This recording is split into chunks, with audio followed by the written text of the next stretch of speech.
done it. Fantastic. All right. For those of you that have just joined us, welcome. This is going to be a bit of a Zoom crash course, specifically aimed at managing agents and trustees in community schemes to assist you with your AGMs, your special general meetings, and your trustee meetings. Our colleague Poena of MeetingPal has kindly offered his time today to take you through a couple of cheats, I suppose, need-to-knows on Zoom to control a meeting, to record a meeting, to deal with queries on a meeting, and then, of course, to integrate a voting app, which is MeetingPal. And for those of you that haven't had the opportunity yet, we did have a MeetingPal demo, and that has been recorded, and that recording is available on our website. I'll share the link in the chat function. If you do have any questions, please feel free to post them in the chat function, raise your hand, unmute yourself, and then, of course, if there is some background noise, please do make sure that you do mute yourself. All right, fantastic. Over to you, Poena. Thank you so much. So, thank you, everybody. And again, thank you for making the time. Can we ask everybody just to mute, please? Here we go. All right. So thank you again, everybody, for making the time, and thank you for Zelinda for giving me the opportunity to present to you a Zoom meeting. Ek wil nie 1.5 miljoen betaal om die lift reg te maak nie. Right, so that's part of the fun and games of Zoom, and that's exactly why we are going to have this meeting. So to that point, I am going to share my screen with you, and specifically looking at my screen as it relates to, I'm going to take you through MeetingPal, through a quick demonstration of Zoom. By way of introduction, I myself am not a Zoom specialist. I'm just a normal user of Zoom. I'm not here to pun specifically Zoom and or any product. I will cover Teams as well for those that's interested in Teams, but based on a number of meetings that we've had in the past, we have realized that we need to provide a bit more information around specifically how to manage Zoom meetings. And let me I just want to, sorry, I should have stopped my notices, do not disturb, for the next hour. So with that in mind, I'm going to briefly just cover a couple of aspects. I'm going to cover just a brief introduction on myself. Then I'm going to look at different formats of meetings, and then look at the Zoom licenses, the options that you have available, and we will then briefly cover the Zoom basics, how to set up a meeting, starting the meeting, what do you need to do on the beginning of the meeting to assist yourself, then the conducting the meeting, concluding the meeting, tips and tricks, and then Zoom versus Teams type of comparisons, which we always get requests for those. And then I will also at the end just give you a brief overview of advanced virtual meeting options that you have available. If you do want to run perhaps a seminar or an event, we can then also cover that at the end, if that's okay with you. Right, so just by way of introduction, I myself, I've been, so let me just stop the share screen. So I've been in IT for a long time now. I've been involved in sectional title management for a couple of years, both as a trustee, as an owner and a chairperson. So we were participating, well, I'm still participating in the self-managed complex, so I do understand some of the intricacies, and I'm certainly not by no means an expert on it, but I do understand some of the intricacies managing agents need to face and the pressure that you would face when you run a meeting, specifically on the virtual side. I also own a software development company, and I'm a management consultant into the banking industry, and specifically also into the Middle East. My company has been virtualized since 2012. So we've been using Zoom for the last 8 years. And when COVID struck, it was not a major upset in our lives. We just conducted the meetings further on Zoom, and subsequently a lot of advanced features came about in the last 2 years on Zoom. And I also have been using Teams quite extensively in the last 2 years, literally spending between 12 and 14 hours a day in some form of virtual meeting. I've just successfully completed a remote meeting or a remote project that we ran and delivered in the Middle East, in Saudi Arabia, where I've not met the client, I've not met my client, not met the client's client, and or any of the 54 team members that I had on the meeting, specifically on that side. So before I go on, I just want to do something. I just want to pin my camera so that we do not have the interruptions, anybody joining the meeting with them intersecting the video feed. Right, so from that point, as I said, we've been running, I've been running meetings and all programs, managing teams of people across the globe, different time zones, and hence I'm in no way a specialist, but I have come to learn all the shortcuts and things that you need to consider when you run meetings virtually. So without further ado, I'm just going to briefly go into the process of the format of meetings. So there are a couple of formats as it relates to meetings on a technical level, and it's going to be a bit technical. So we've got 4 formats of meetings. We've got synchronous meetings, asynchronous. Just mute. Okay, thank you. So we have synchronous meetings. This is a typical synchronous meeting where we are in the same place, in the same venue, even though it's virtual, but effectively we're in the same time, in the same presence with each other, and that can be either in a physical meeting format or what we're doing now in a format of virtual meetings. Then we have asynchronous meetings, is where the meeting actually happens at different times throughout the meeting, and we interact with the meeting in different times.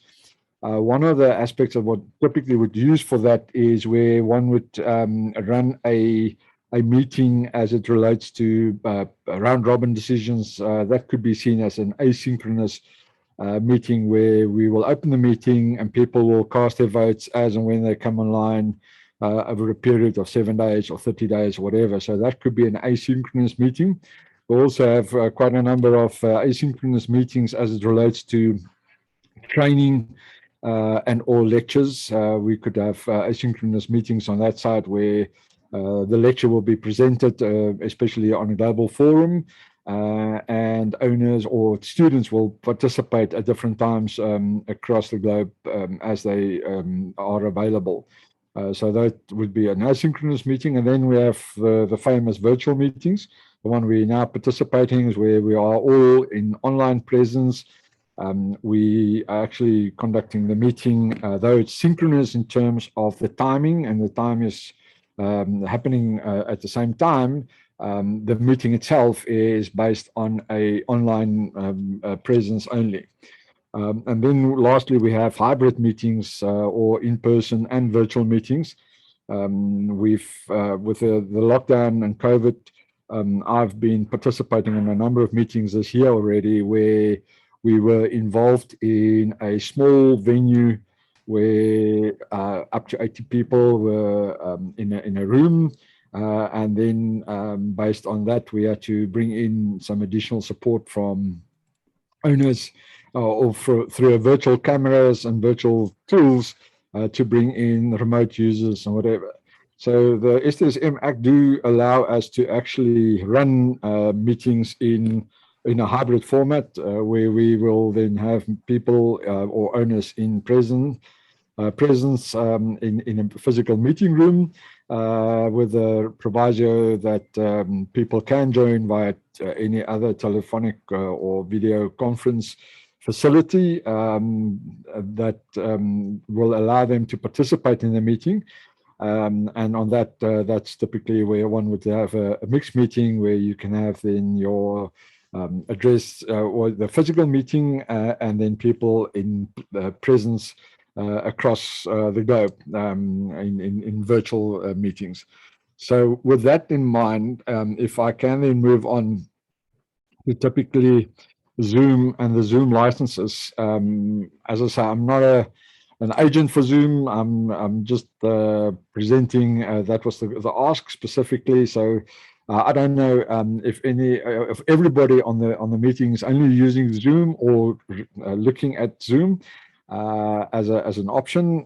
If you want to just perhaps pop me a mail or a question or a comment.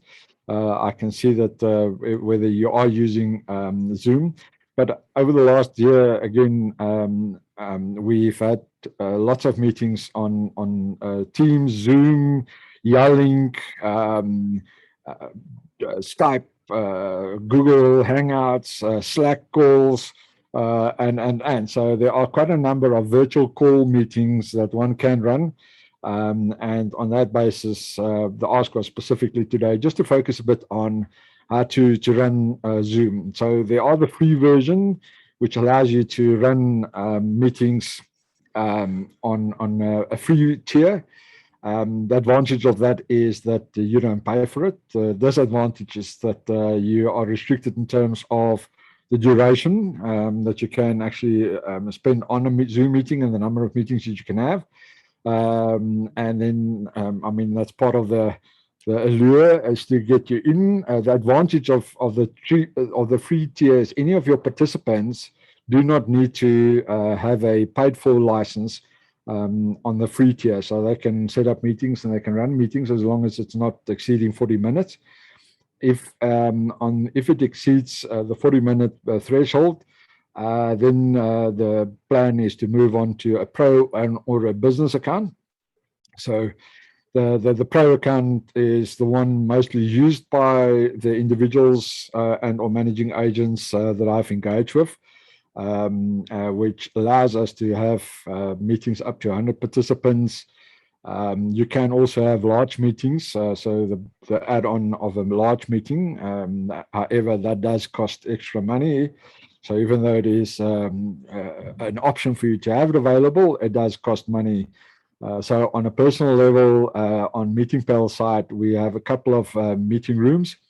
And we have then meeting rooms where we have large meeting plans attached to a specific meeting room, allowing us then to run up to, we have on our side, we've got a couple of 500 meeting rooms, so allows us to run meetings up to 500 attendees.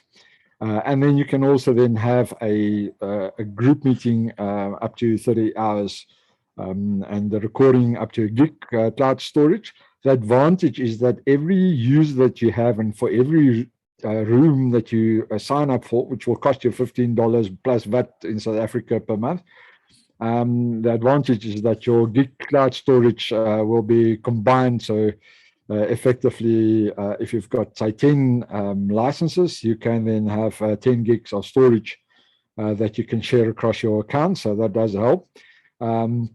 So that's the pro version. And then on the business side, it is it comes standard with a 300 participant attendee list or a capability. The downside is that unfortunately that will cost you, and you can buy it only in bundles of 10. So the initial base, the starting price is that you got to sign up 10 users at once. So even though the price there is $20 or $19.99, it will cost you $200 for the per month as a base tier because you've got to buy bundles of 10. So that is a bit of a downside, and that's actually a mood killer. They do have additional fancy features such as transcriptions, which we will cover. I've got workarounds around that. That's part of the trick that we will teach you on how to do workarounds on the pro version, at least with a workaround on your transcriptions. So you can then work on that basis. And then lastly, you have your enterprise version, which I've not contacted sales for, but I don't think we, as managing agents, require that specific feature unless I don't know, perhaps Nama might require it, but for the mere mortals, we do not require the enterprise and the large meeting rooms on that side.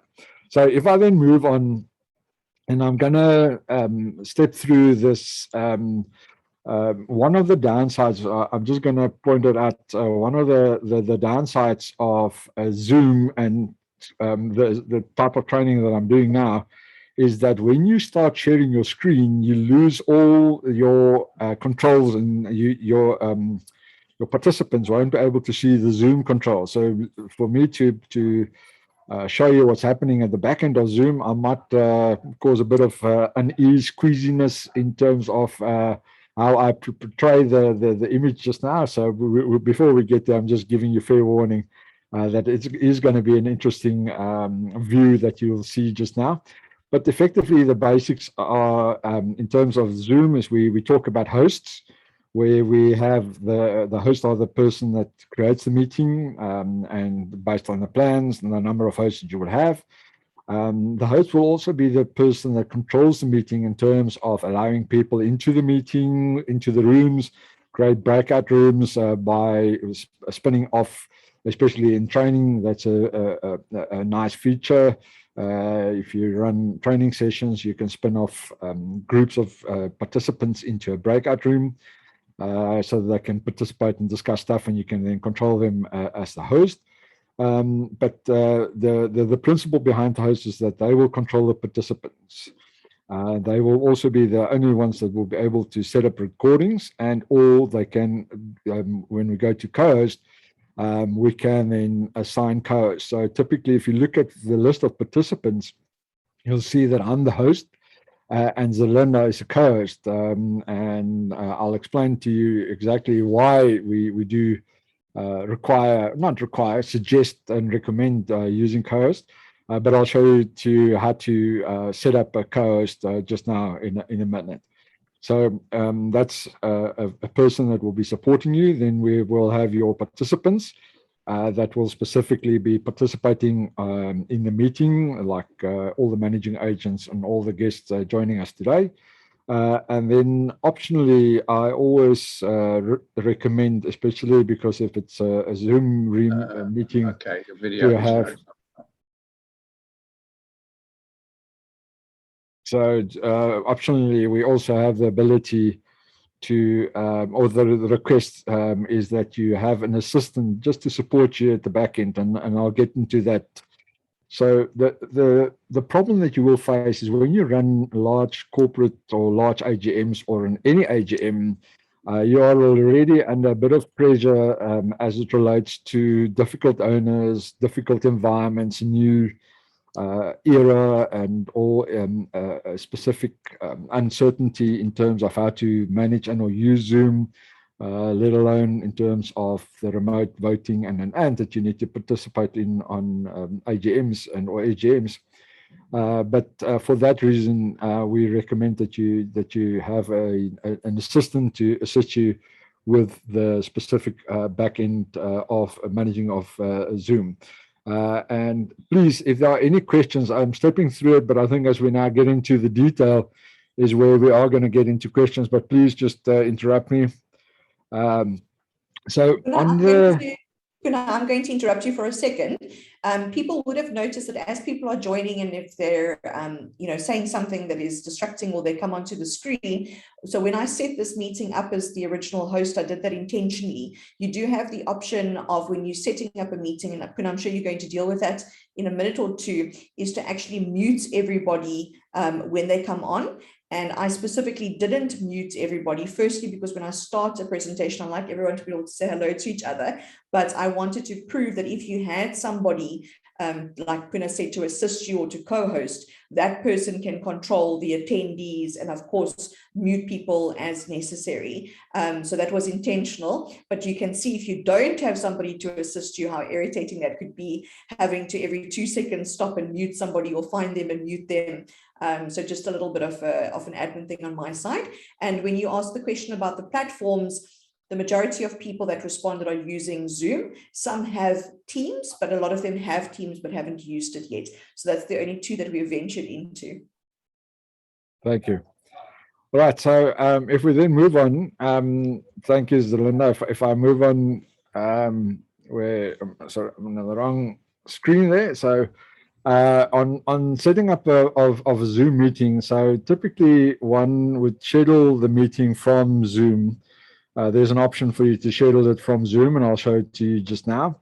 The other options that you have to schedule a meeting is to schedule a meeting via the calendar, your own calendar, where we typically have login or plugins that will work with Outlook or Gmail accounts. And the only downside to scheduling a meeting with specifically a plugin from your Outlook or your Gmail account is that all owners will be able to, or all participants will be able to see the other participants' email addresses and their details. So it's easy and it's nice if it's in a controlled environment within a specific domain or a specific group.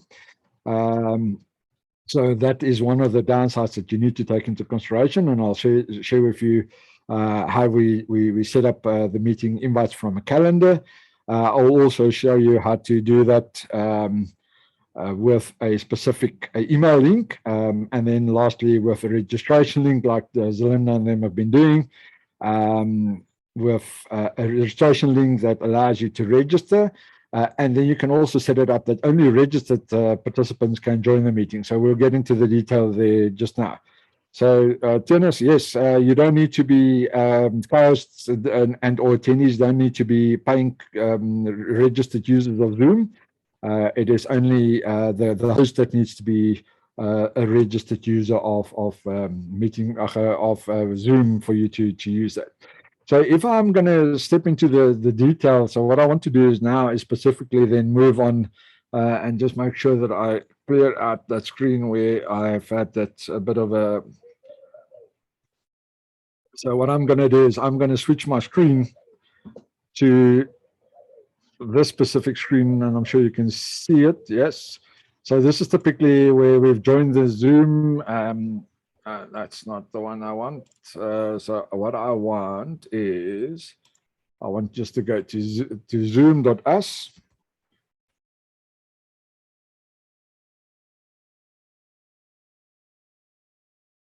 Just checking. You can't see my screen.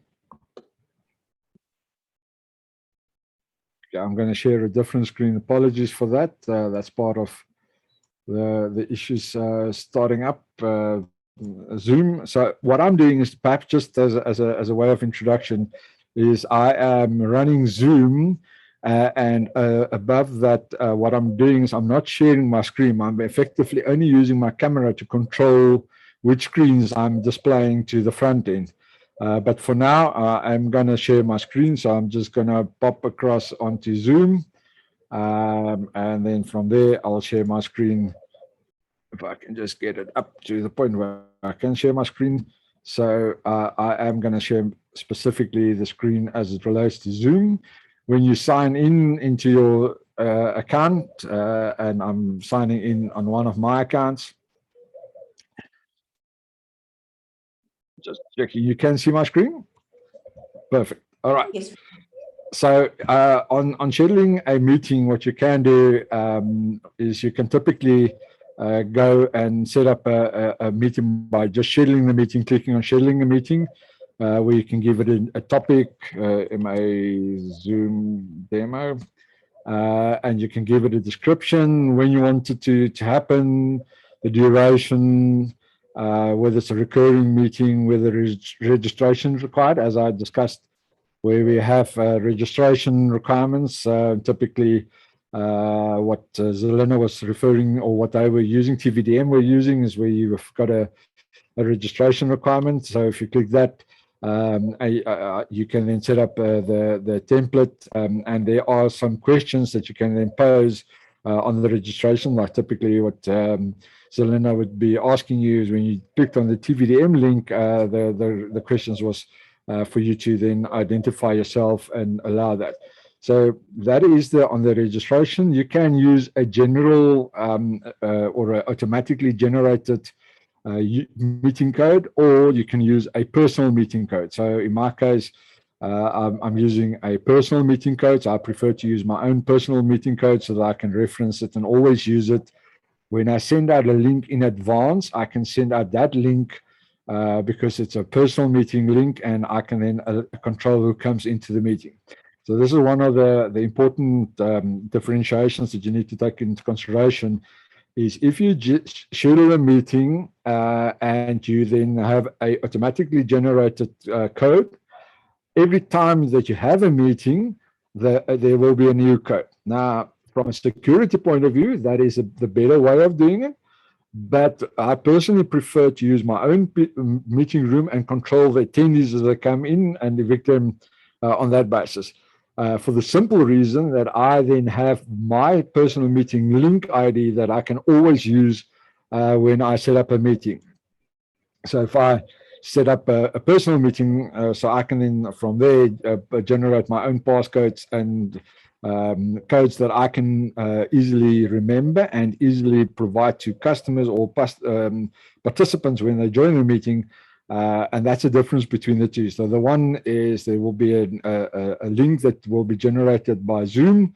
In this case, I effectively determine the link, and all the passwords is also embedded in that. So that just gives me more control. But again, this is part of the process. It depends on your own appetite for controlling the meeting, because as I do say, anybody that's even people that have joined the meeting in the past, if they have that meeting code or that link, they can join any of my meetings. So anytime I'm having a meeting, they can join the meeting. So part of the problem is that you then got to be very astute in terms of who you let into the meeting, or that you don't have people that's unwanted into your meeting. So it depends. The recommendation would typically be to use the generated meeting ID from a secure point of view, and to schedule the meeting per AGM or SGM on that basis, and have your participants register to provide you with details as to what they want to add into the meeting. So typically on the registration, you can add questions such as unit number, owner details, and things like that, so that you can make sure that when they register, you also then have a notice of which of your participants and or owners, as it relates to the SGM or AGM, the meeting that you are going to have, which have registered for that meeting. Now, as Zelina would know, typically we always have about 200 people registering for a meeting, and then only 100 typically attend the meeting, and that's part of a normal flux of virtual meetings, where we have a meeting, we set up the meeting, people do attend the meeting, and or some don't attend the meeting even though they've registered. And the downside, or the other side of the coin, is that people would like to join the meeting, but they have not registered. So those are the things that you need to take into consideration. I will show to you on Zoom, there is an option for you to invite other people to the meeting once the meeting has started, and copy the invitation link, and or send the link to a specific named individual. So I'll show that to you just now. So you can use a template. So I've got a template, which I'm not going to, but I mean, if I use a template, I have different passcodes for that, and I can then set it up that participants can join at any time they want to join, so that they're free to join the meeting even though the meeting is already underway. There is a way for you to lock the meeting, and I'll show it to you just now, where you can then lock the meeting. Based on what Zelina just said, is that I could have set up a the tick box that anybody that joins the meeting is automatically muted when they join the meeting. I can also automatically set the recording so that I can record the meeting at any time. So on that basis, I can then have a recording on any time automatically. The problem is that if you don't have a co-host and you're running, say, for instance, a AGM or a SGM, you've got to allow people into the virtual meeting room, and then also remember to start the recording so that you have the ability to transcribe your meeting. If you forget that, you lose the ability to have a recording of the meeting. So it is good to set it on. But again, if one of the things that you need to take into consideration, if you do automatically record the meeting and if within the first half an hour you do not have a quorum, that half an hour will chew up some of your space already on that side. So that is part of the problem that you're going to face as it relates to specifically the capacity that you have and the storage space that you have on Zoom. Setting up automatic recordings will automatically start the meeting, but again, from a administrative point of view, if we start a meeting, we don't have a quorum and we need to wait half an hour, it's advisable to pause the recording, but the effect will be the same if you miss it. You are going to specifically then not be able to restart it and have the meeting recorded at that point in time. Okay, so you can also approve and block users from specific countries or region. I don't use that quite often. Well, I've never used it, not on Zoom. I've used it in Teams, but not on this side. So in any case, and here I can have alternative emails, so I can add Zelena's name here or any of my pals that we use within the company to assist us. So I can schedule a meeting, and then when I say that, it will then create a meeting that will be upcoming, so I can then see on the front end, I can then see the meeting, the invite, and I can then from there go and start this meeting and or send the invitations out. This is the registration link typically that you will then send to your participants for them to register so that they can register. And then on that, you can then also then save that as a template. You can also define the branding in terms of whether you want to use your logo. If you are going to use polls, which I don't believe is fit for purpose on electronic meetings in the STSM or HOA area. If you do want to use polls, you can create it up front so that when you are in the meeting and you want to launch a poll, you can then create it up front for the specific meeting. And there's also the ability for you to live stream a meeting to Facebook or to YouTube or to some other streaming devices, and that's a bit of an advanced feature. But typically, if you do use your Zoom account, say for instance you run an event and you are having more than 100 attendees on NAMA side specifically, that's an advice to you. If you run a meeting with more than your 500, so for instance 500 big room meeting, you can also then stream the event to Facebook and or to YouTube, allowing anybody to actually view the meeting but not participate in the meeting. So it's good and bad depending on how you want to view it.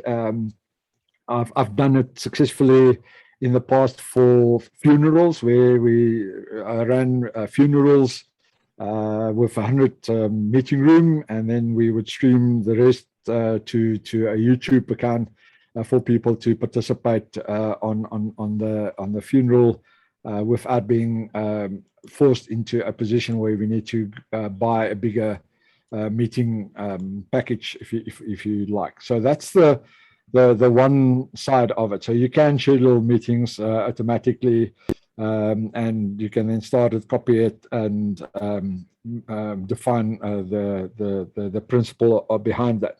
An alternative to that is, as I said, you can copy this registration link and then send it via a normal email to your attendees for them to join normally via a link. Or if you want to, you can, and I'm going to share just a different screen here. You can also alternatively go into your email account. Where is that? Let me just find it.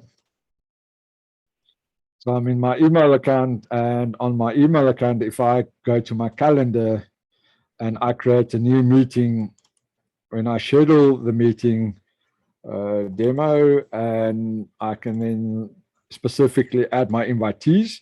As I said, the unfortunate thing about this is the moment you do this, everybody will have access to everybody's email accounts, because I cannot have it as a blind copy on the invitation. So even if I do put it on a blind copy if you're using Outlook, the moment I go to my scheduling assistant, I will be able to see all the attendees. So it defeats the purpose, but typically you can add the, let me just add one of my pals in there.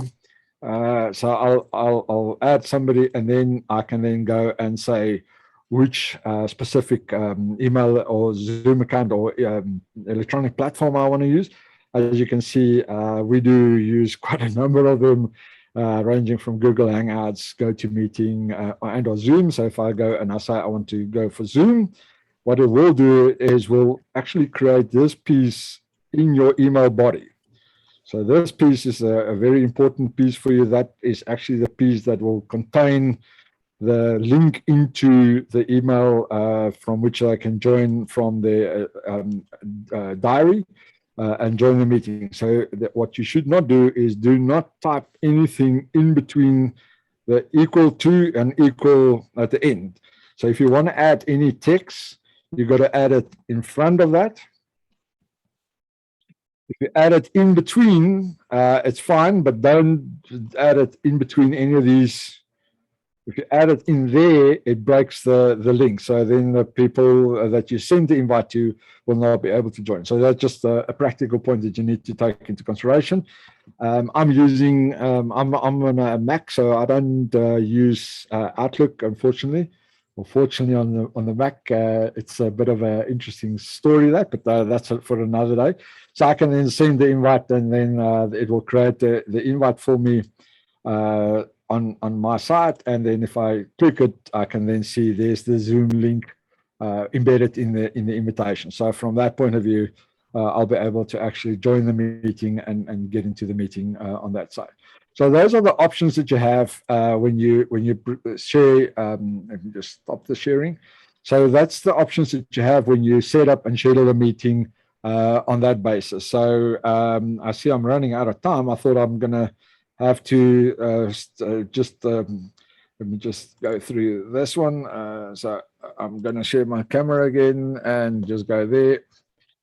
While you're looking at the next slide, there was a question. Unfortunately, I don't know the answer to it. I know that when you register as the host, you get everybody's details for an attendance perspective, but the actual people that attend a meeting, and this is particularly important for attendance for special and annual general meetings, is there a way that Zoom records that, or would you simply need to somehow copy and paste the participants of the actual meeting for that purpose? Yeah, unfortunately, it does not. You need to go spoeg and plak, do screenshots of your participants, and so you have it available. There are some programs that allows you to do a screenshot and interpret the screen, and automatically does an OCR for you. But that's again an advanced feature. So unfortunately, Zoom does not allow that unless you've registered and set up the registration link accordingly. Thank you. All right, so let's move on onto the setting up. So we've gone through the 4 types of scheduling of a meeting. So I'm going to carry on and step through. The next step here is to start the meeting. So typically the host is to start the meeting. If you set it up correctly, you will get a notification. So I've just received a notification 10 minutes before the meeting that somebody is in the waiting room, joined the meeting. So if I forget about the meeting or I'm part of another meeting, I will get a notification that I need to start my meeting. You can set up the meeting to allow participants to join the meeting before the host, which personally I don't like, but it's up to you. If you want to not go through the rigor of administering and admitting people into the meeting, you can set it up that it automatically, sorry.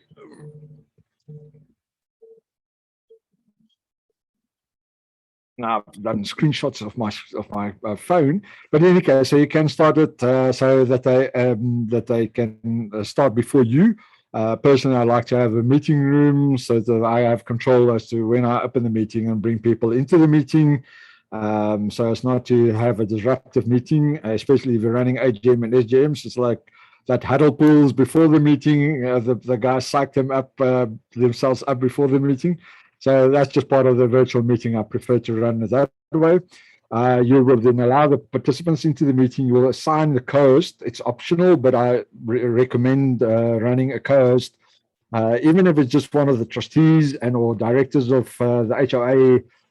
Ask them to participate and assist you, like Zelinda's doing for me, bringing people into the meeting. So that is specifically very handy. One thing that you need to do is to verify participants. So you need to take into consideration that a lot of owners have a shared Zoom account, and what we do find is that a lot of times kids are using Zoom, using the same computer as the parents to join an online school class. So you'll see that Johnny has joined the meeting and it's not Poena. So on that basis, it is important to, when you verify the participants, and especially when you run a SGM or AGM, I like to rename the participants to include the unit number. So on that basis, I don't have iPhone and or Galaxy as a participant. I either get them to rename by right-clicking on their name and renaming themselves, or I ask them which unit you are, and then I specifically rename them.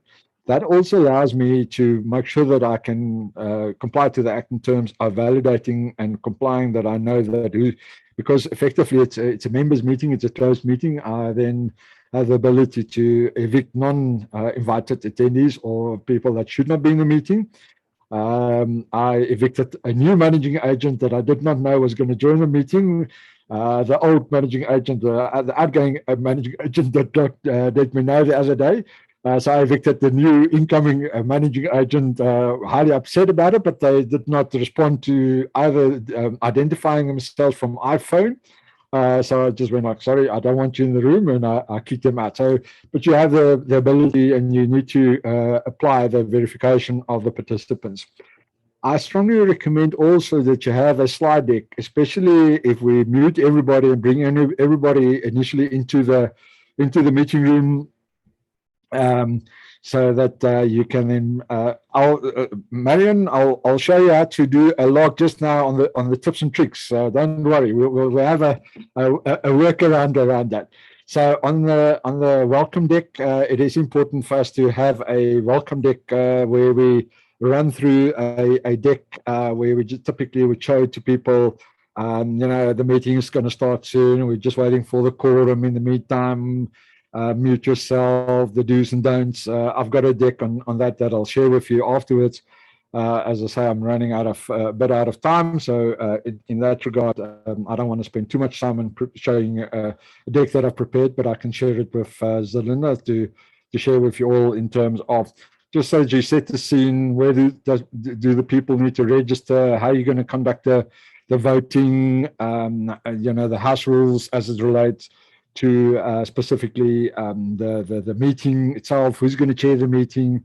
And again, you got to differentiate that not always the chairperson will be running Zoom, and again, you as managing agent would typically be the back-end operator of the meeting, hosting the meeting, where the chairperson of the body corporate will most probably run the meeting, so that you can then have those differentiation. But it helps if you have a deck to share with the people.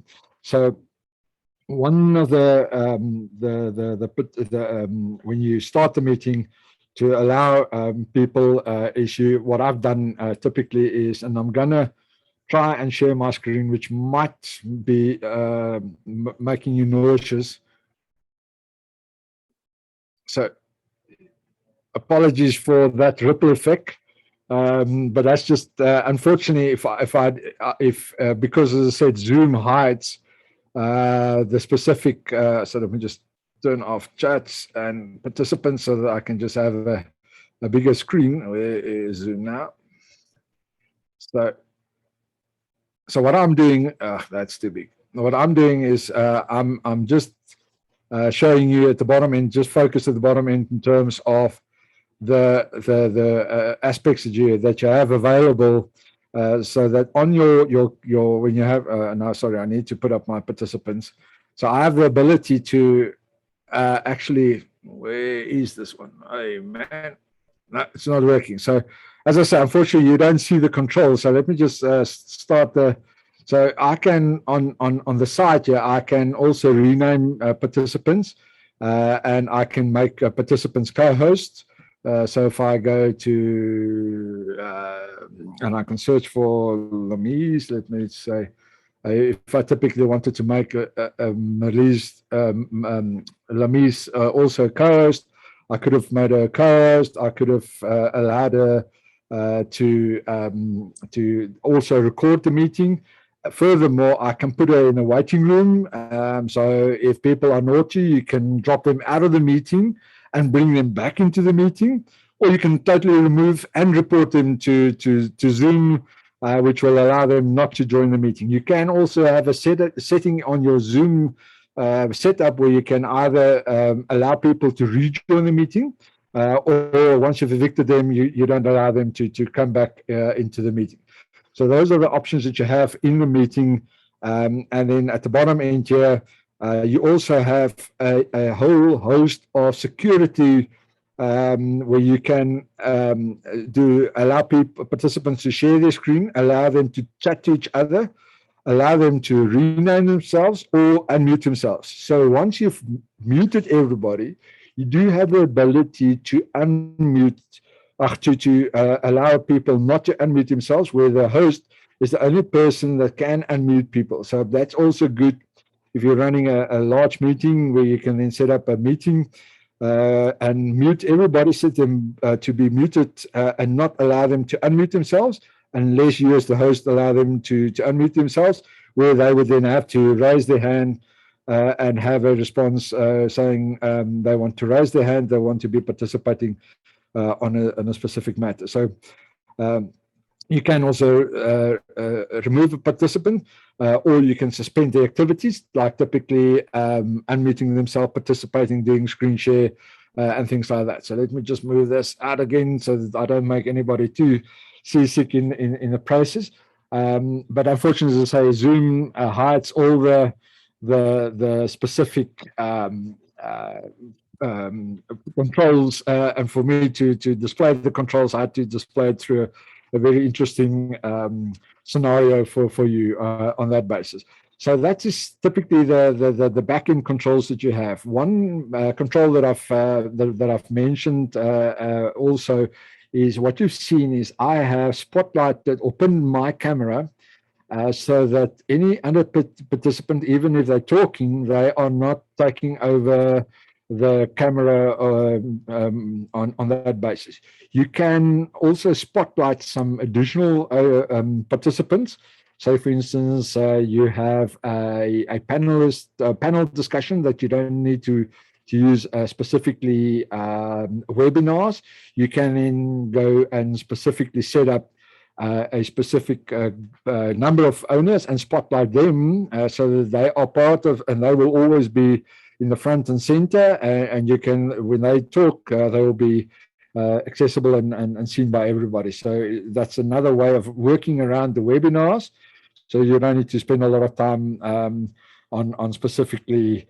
Marion, you'll appreciate that we're conscious, being small companies and managing agents are all small companies. We don't want to specifically chase costs just for the sake of cost. So on that specifically, we're looking at ways of using the current capabilities without going into spending more money. Spending $80 for a webinar is quite a lot of money for us to save at that point. So that's on the starting of the meeting, and then during the meeting, as I said, the chairperson will officiate the meeting, whereas you as the back end will control the meeting. I mentioned Spotlight, and let's get into the transcription. So when you use transcription tools, and I'll get to a couple of them just now.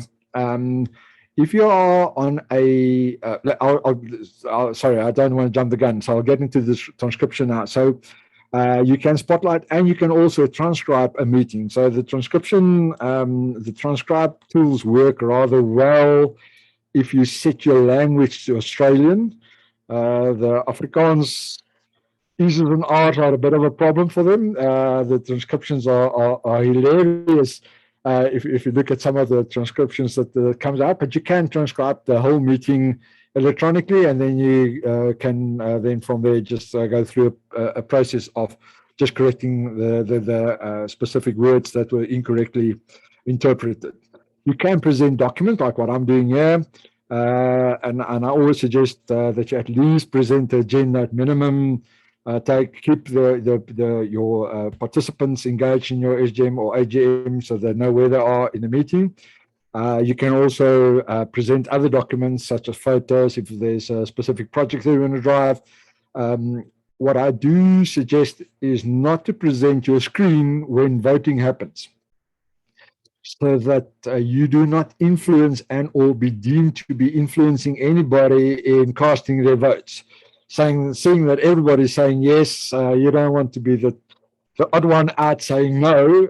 In that regard, for me personally, I don't like to present my screen when voting happens, so that it's totally impartial, totally independent, and people can then from that point run the meetings on that side. So in terms of the verification of the attendee and maintaining quorum, it is always good to open up your participant list and check on the top there. Currently, I can see that there's 65 participants. When we go into a voting process, normal procedures under a meeting process, you should expect to have, well, so we're 65, and say, for instance, 5 of us are administrators and not owners and not participants in the meeting actually. You should then track and make sure that at least you maintain a quorum in terms of the interaction on your voting, so that you can have participants that you can track and see that even though you might have 60 participants, they could have just joined the meeting, parked themselves, and went for lunch and then come back. So the principle is that if you bring them, if you check and constantly validate your specific quorum, this is one way of doing it without fancy tools, but you can then just identify a correlation between the number of participants and the number of votes that you receive on that basis. So the manage participants, mute them, kill them, I've shown you under the security. If you look at the security tab, at the bottom there, you can actually remove people and or mute people as you go on through the meeting. If we go to the ending of a Zoom meeting, and specifically on the transcriptions, so the tools that's available for you to run transcriptions is that Zoom do have 2 products that it's paid for, third-party products, where you can then have a plugin that will then automatically pick up your recording, and while the meeting is actually underway, will transcribe the meeting for you. I myself are using Grain, purely because there's 5 free meetings a year per month in it that I will transcribe. So I'm using that one before I get into the paid plans. However, the number of meetings that we're running, I do pay for Grain, but at least I get the first 5 per month free. So those are the 2 options that you have. That's plugins into into Zoom directly. If you're on a Windows machine, you do have a couple of tools free of charge already built into Windows.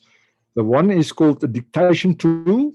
So what you then do is you use your recording, and then you open your dictation tool and pass it through the dictation tool, and will automatically transcribe unlimited number, unlimited length of tools. It's a bit technical, but we can assist you on that. But that's if you're on a Windows platform, you are in luck, because you can use that specific feature to do the transcription.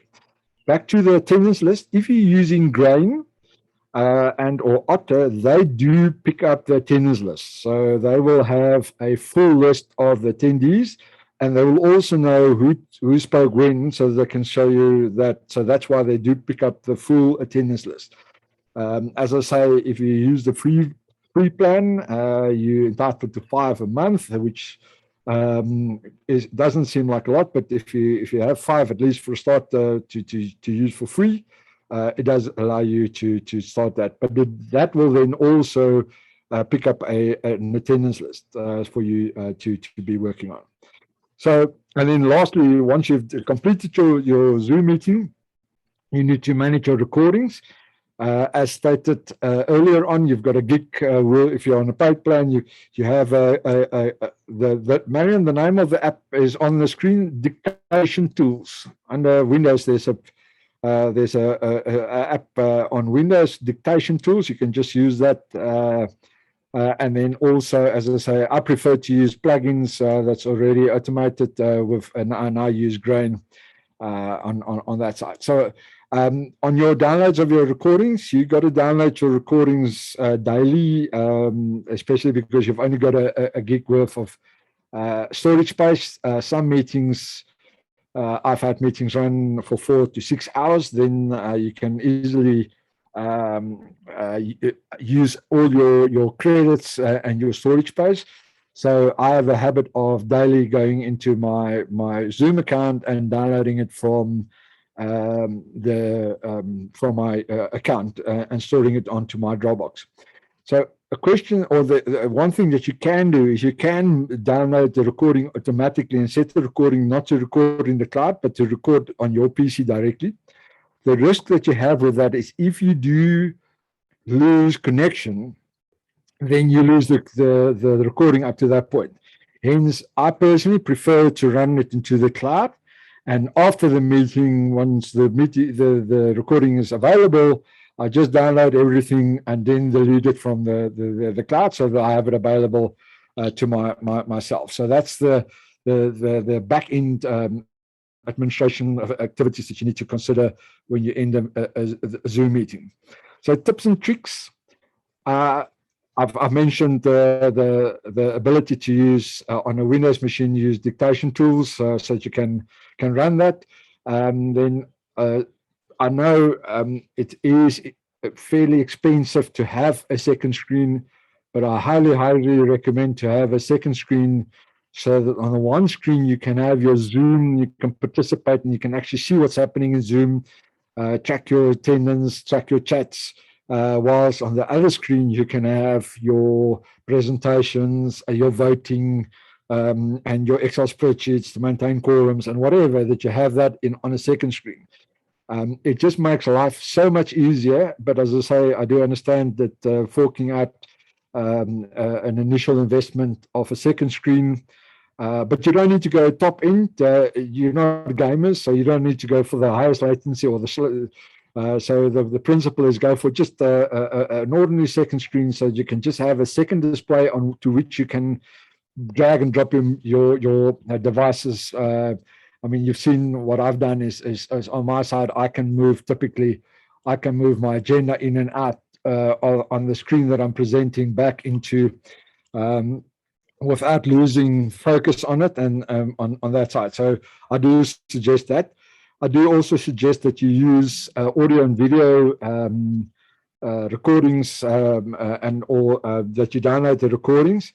And also, depending on the quality that you want to run, if you're running a seminar or something like that, where you want to have high quality video, the Zoom itself has got a restriction in that it allows only 720 pixels. So if you want to run a higher resolution, 1080 resolution, you then HD resolution, you then have to have a better camera and set it up specifically. But that's a bit more technical. So if you want to, you're welcome to contact me on that. So on the principle, I'm looking at the time on advanced meetings. You're always welcome to contact me. I can assist you on camera setup. I mean, if you look at my screen, typically when I conduct a meeting, I have tools where if I open voting, I can say, okay, we are going to open voting. I can switch my cameras. I can have different camera positions. I can have my screen for my training, which is now blank. And I can have my screen that I share. So you can have set up different cameras, different microphones, and or streaming. As I said, if you want to stream your to YouTube or Facebook, you can do that, and all the scene switching that I've just done. That's it. So I don't know what happened to. I thought I had a different slide. Perhaps it's a bit further down. Oh, there it is. I don't know how I skipped over that. Sorry. Just a comparison between Zoom and Teams for those that are interested. So both of them do offer different plans, either being paid and or free. So Teams itself has different plans, but you've got to be a part of the Office 365 community or the Microsoft 365, and specifically not the premium or home editions. You've got to have a business edition on that. So that in itself will bring you into a 180 Rand a month minimum charge on Teams, where but the benefit is then you also have licenses to all your other Office products, Excel, PowerPoint, and Word. So if I'm just saying those are the two differences. But Zoom is independent and you're not logged into a specific environment. You can have the number of participants that I've spoken about, where Teams does have on the standard plan, they have a maximum of 200 participants, 250 participants. So they do have a bit of a benefit on that. The control over your participants are basically the same. Your recordings, it's dependent for Teams. It depends on your OneDrive file size. And for Zoom, it depends on whether you're a paid customer, you have that 1 gig for free.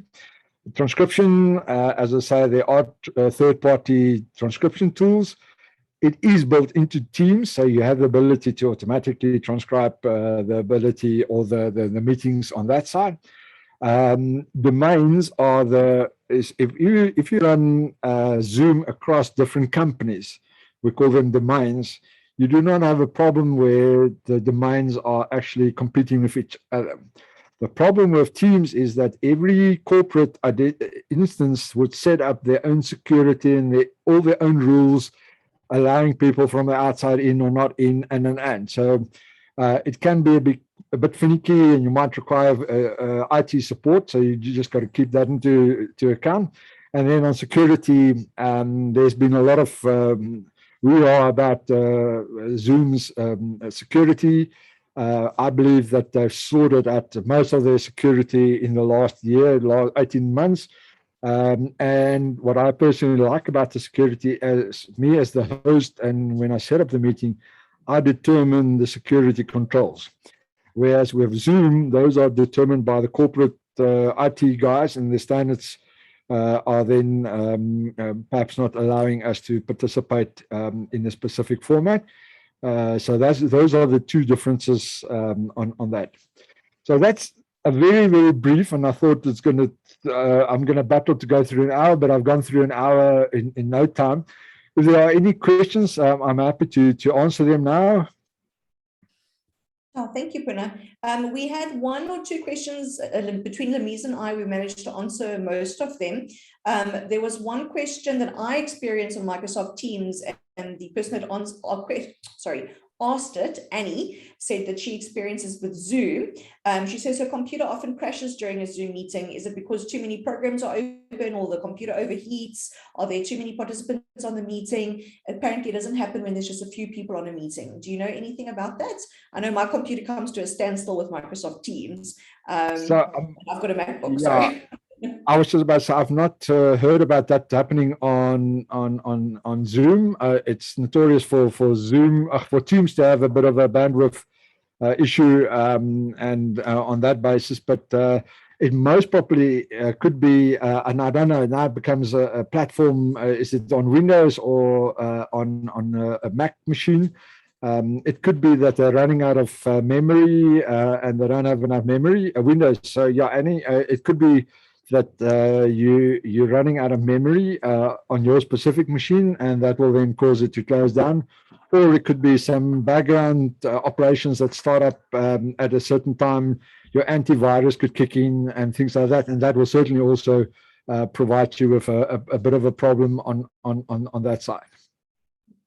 So we didn't specifically deal with MeetingPal today because we've had the demo before, but quite a few of the questions that were asked, especially Marion's concern regarding the recording of the attendees and more importantly, keeping track of quorum if people leave the meeting, is most certainly something that MeetingPal caters for, not Zoom, unfortunately. And then something that I've always had an issue with is the poll function, and that is because the votes can't be taken according to PQ, and you have to have your spreadsheet on the other side and all that fun stuff, which you mentioned as well, Poena.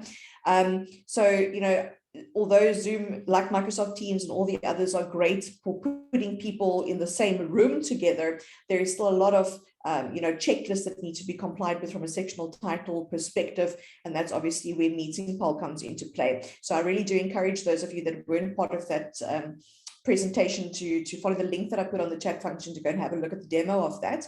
And I've got Poona's details on the chat function as well to ask any questions directly to him if you'd like, or perhaps to have a demo of MeetingPal. Kerry Lee, I know that you've been having quite a few NAMA and CSOS presentations.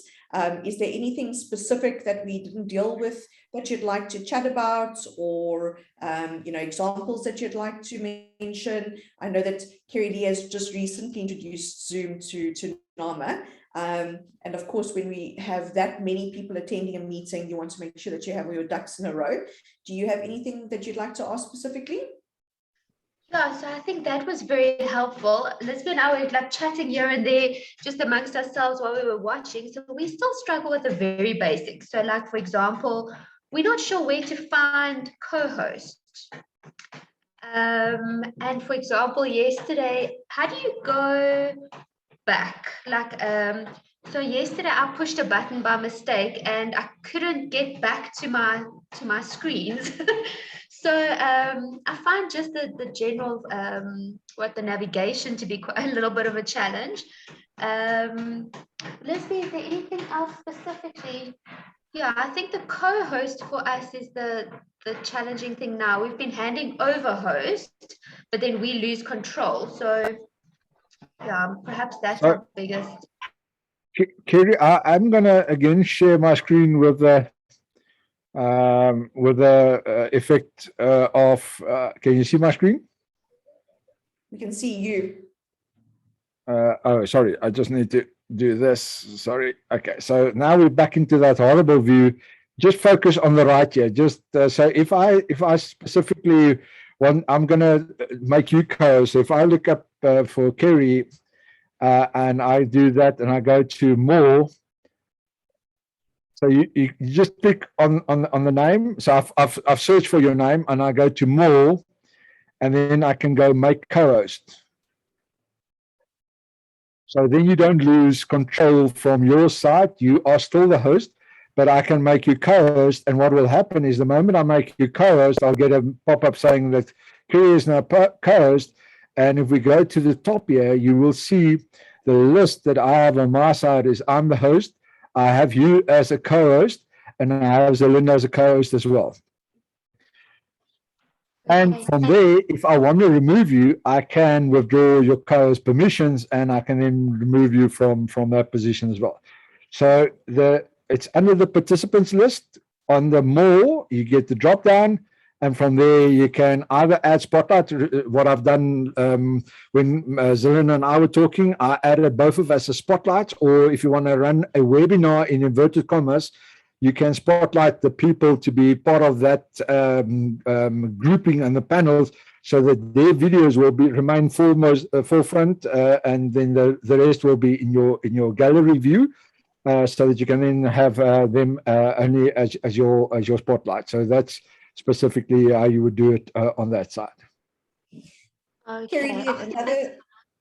another thing that you can do, and I see that with the CSOS presentations, the only reason you really need to hand over hosting abilities or make someone co-host is for them to share their screens. If I use the CSOS ones as an example, and you don't have to make somebody a co-host to let them share their screen. If you go to the option of share screen at the bottom, you can allow multiple users to share their screen. And then of course, that would be, for example, the CSOS presenter or something like that.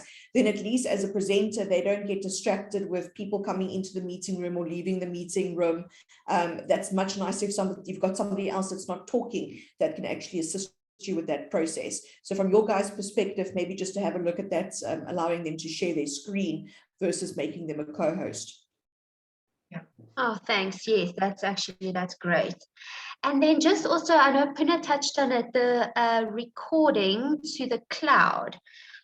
Because, for example, the other day we lost connectivity, and obviously the recording gets cut off. So if it's being recorded to the cloud, then that's no longer an issue.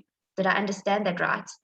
Correct. That's correct. So what will happen is everybody that retains their connection when they speak and or share anything, that will be still recorded.